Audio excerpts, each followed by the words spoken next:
भोपाल में जल शक्ति मंत्री प्रहलाद सिंह पटेल ने जल शक्ति मंत्रालय, फूड प्रोसेसिंग और स्वच्छता के बारे में खुलकर चर्चा की और प्रधानमंत्री के 2 विजन हर घर जल और आत्मनिर्भर भारत के बारे में बात की। लेकर हमारा जल शक्ति मंत्रालय, फूड प्रोसेसिंग और स्वच्छता, उसकी जो समीक्षा होती है वो समीक्षा हुई। उसमें आदरणीय मुख्यमंत्री जी भी मौजूद रहे। इस बात के लिए मैं उनके प्रति अपना आभार प्रकट करता हूँ। जल शक्ति मंत्रालय में हमारे दूसरे सहयोगी सम्मानीय टुडू जी भी उस बैठक में उपस्थित थे। ये हम सब के लिए सौभाग्य की बात है। मैं अपनी बात तो फूड प्रोसेसिंग मंत्रालय से शुरू करूंगा। प्रधानमंत्री जी के 2 महत्वपूर्ण विजन हैं।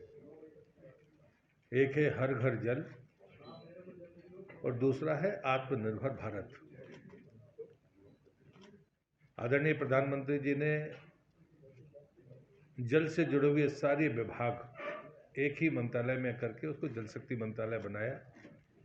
उसमें सिंचाई भी है, उसमें नदियों को जोड़ने का उपक्रम भी है, उसमें जल जीवन मिशन भी है, उसमें स्वच्छता भी है और राज्य और अंतर्राष्ट्रीय नदियों को लेकर जो समस्याएं पैदा होती हैं वो सारे के सारे उपक्रम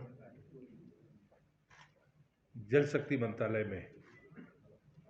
और दूसरा जो बड़ा कदम था कि फूड प्रोसेसिंग के मामले में वो कभी डिपार्टमेंट हुआ करता था, उसको पूरे मंत्रालय का स्वरूप दिया और एक अच्छा रोड मैप देश के सामने रखा है कि जब 2017 में प्रधानमंत्री किसान संपदा योजना शुरू की थी प्रधानमंत्री जी ने, तब उसमें लक्ष्य बड़ा साफ था कि हम किन क्षेत्रों में काम करेंगे। जो पुराने इस क्षेत्र में रिपोर्टिंग करने वाले लोग हैं वो जानते हैं कि एक मेगा फूड पार्क की स्कीम चलती रही। वो 42 जगहों पर क्रियान्वित हुई, लेकिन उसके परिणाम नहीं आए थे।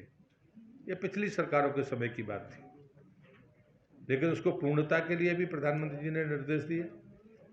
लेकिन प्रधानमंत्री संपदा योजना के तहत जो घटक उनने तय किए वो एक बड़ा जबरदस्त रोड मैप था और उसका परिणाम भी सामने दिखा कि 2017 के बाद फूड प्रोसेसिंग में जो ग्रोथ रेट है वो 10% लगातार कायम है।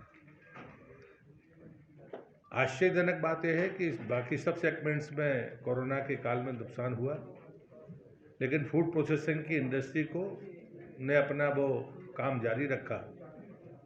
खबरों में बने रहने के लिए ग्रामीण भारत टीवी को सब्सक्राइब कीजिए और बेल आइकॉन दबाना ना भूलें।